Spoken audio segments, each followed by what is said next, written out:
Partia Socialiste e Shqipërisë është edhe garantja ekskluzive e asaj pavarësie.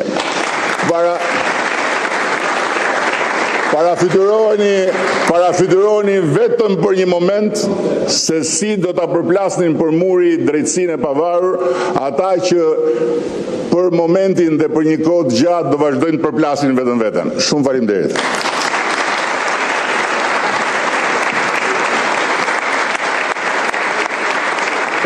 Faleminderit zoti kryeministër.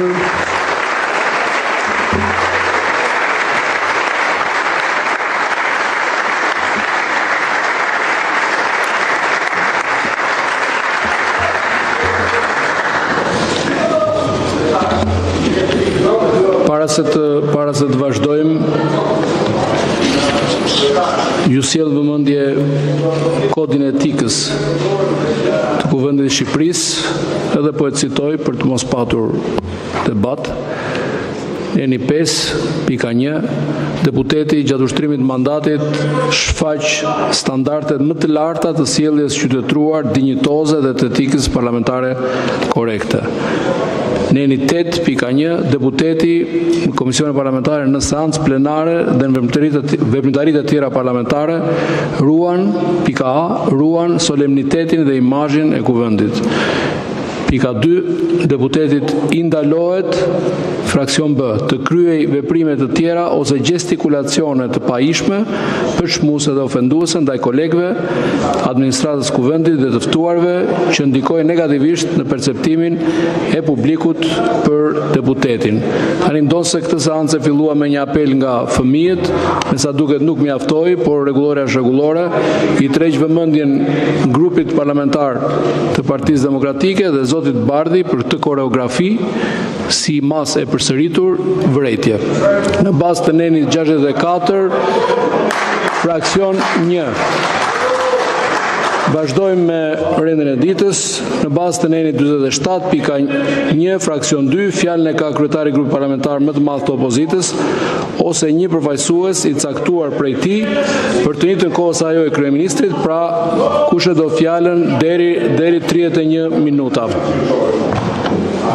Zoti Bardhi.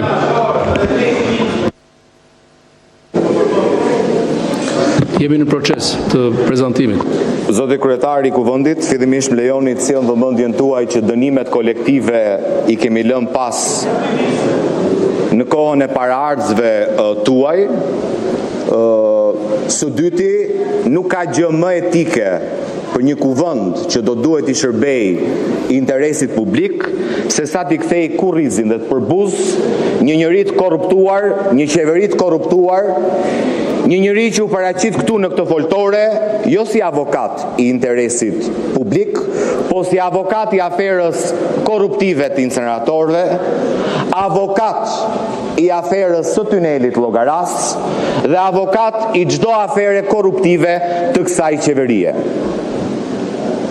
Në 30 minuta apo 31 minuta të fjalës së avokatit të inceneratorëve dhe avokatit të tunelit Llogaras, 15 minuta ja dedikoj mbrojtjes se si ne nuk do duhet bëjmë prokurorin ndaj Belinda Ballukut. Në fakt ne nuk bëm prokurorin ndaj zonjës së fjalë, thjesht sollëm në vëmendje se çfarë ka thënë prokuroria. Tani çdo shqiptar që e ndoqi zotrin para folës, pyet mirë deputetët e opozitës, nuk duhet ta bëjnë prokurorin, edhe pse se kemi bërë, thjesht cituam prokurorin, zonja është Mbare Pandeur dhe ky është fakt i njohur publik, po ty çfarë detyron të vish në këtë foltore dhe të bësh avokatin e një pandeure për abuzim me fonde publike në vlerën e 50 milion eurove. Shqiptarët presin që ti të bësh avokatin e tyre. Shqiptarët presin që të zgjidhësh hallet dhe shqetësimet e tyre. Shqiptarët presin rritje reale të pensioneve, jo rritje saq është vlera e korrupsionit Belinda Ballukut vetëm në projektin e tunelit Llogaras. Pra japim për 670.000 pensionist 100 milion euro, ndërkohë që vetëm projektin e tunelit Llogaras, provuar nga prokuroria si një aferë korruptive, vidhen të paktën 50 milion euro me letër. Se sigurisht vlera dhe tarifa e korrupsionit është shumë herë më e lartë. Vetëm në koncesionin e triportit të Vlorës i japim një koncesion 60 milion euro një pensionisti. Ja do të mjaftonin këto dy projekte tërësisht korruptive që ta kishim dy fish ato rritjen e pensioneve për pensionistët. Dhe për këtë jemi ne sot këtu.